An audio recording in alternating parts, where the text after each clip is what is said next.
Você já deve ter ouvido várias vezes que a crise econômica que está acontecendo no Brasil é culpa do PT.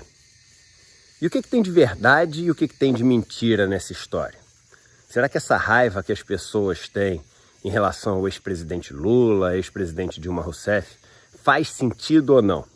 Bem, antes de colocar opiniões pessoais, eu acho importante a gente olhar um pouco os dados e poder entender por que o Brasil entrou numa trajetória absolutamente caótica e desastrosa em relação à sua economia.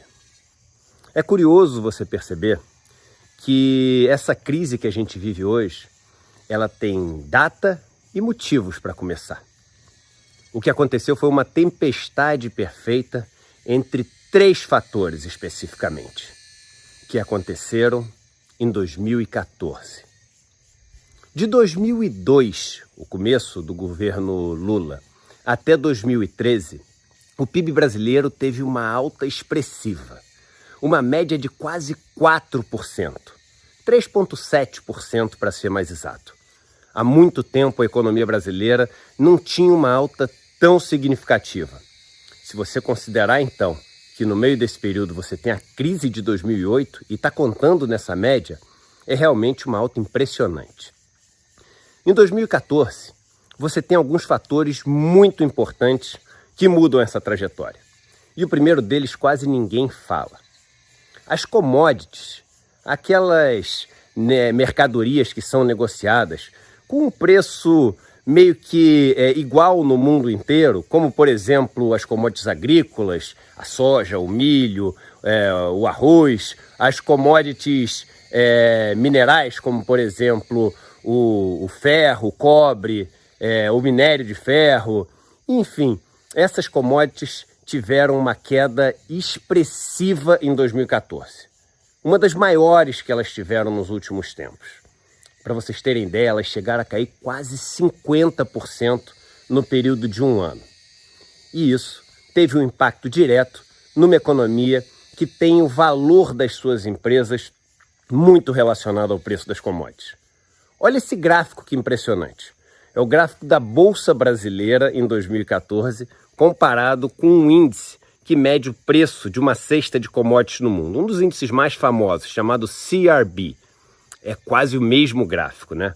Pois é. Então essa queda das commodities foi o principal motivo para a nossa economia sofrer um baque muito grande ali em 2014. 2014 era também ano eleitoral. E aí, em março de 2014, começa uma operação chamada Lava Jato.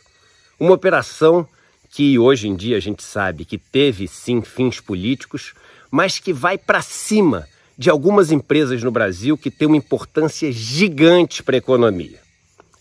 A economia brasileira, para ter aquela alta que eu falei para vocês, de 2002 a 2013, teve algumas políticas que ela apostou, e uma delas foi a política das campeãs nacionais.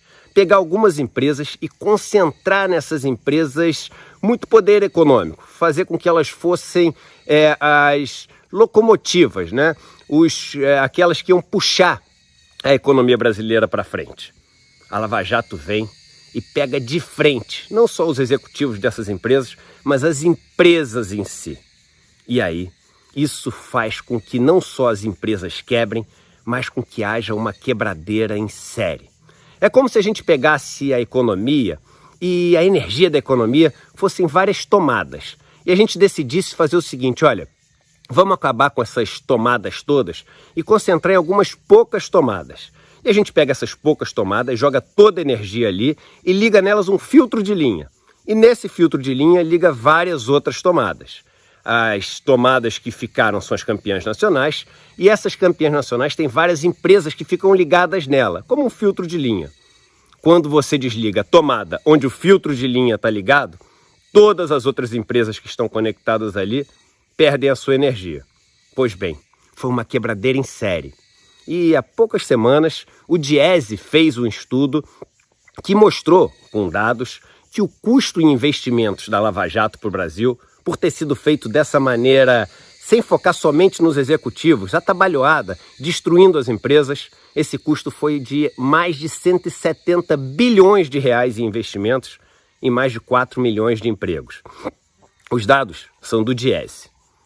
Nesse ano, você, com essa quebra dessas empresas, esse efeito cascata nas empresas menores, essa queda do preço das commodities, você tem eleição.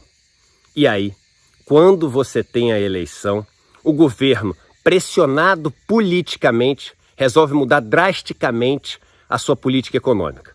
E em janeiro de 2015, entra no comando da economia Joaquim Levy. E Joaquim Levy resolve ter como sua principal política um ajuste fiscal. Ou seja, numa incerteza enorme da economia, onde todos os agentes tinham segurado os seus investimentos, porque estavam com medo do que podia acontecer no Brasil, uma pressão política enorme, uma instabilidade gigante, o Estado resolve parar de gastar. Então não só você tem as empresas diminuindo seus investimentos, quebrando, com toda essa incerteza fazendo com que elas deixassem de apostar no Brasil, como o Estado, que era aquele que tinha sobrado com a possibilidade de fazer com que a economia funcionasse de uma maneira saudável, também decidisse parar de investir. E aí, o Estado para de investir e começa a fazer um ajuste fiscal forte, brutal, em janeiro de 2015. E essa é a pá de cal para fazer com que em 2015 e 2016 o Brasil tivesse uma performance horrorosa econômica, caindo em torno de 7% o PIB durante esses 2 anos. Pois é, de 2013 até 2019, o PIB brasileiro caiu quase 0,5% por ano em média. Olha que eu não estou pegando a pandemia, eu estou falando de antes da pandemia, desde que começou essa política neoliberal, que começa com Joaquim Levy, mas depois vai para o governo Temer e depois para Paulo Guedes. Se você considerar a pandemia, aí a média é de menos 1%. Mas veja, mesmo antes da pandemia, a gente está comparando uma queda de menos 0,5% com uma alta de quase 4% em média nos anos anteriores.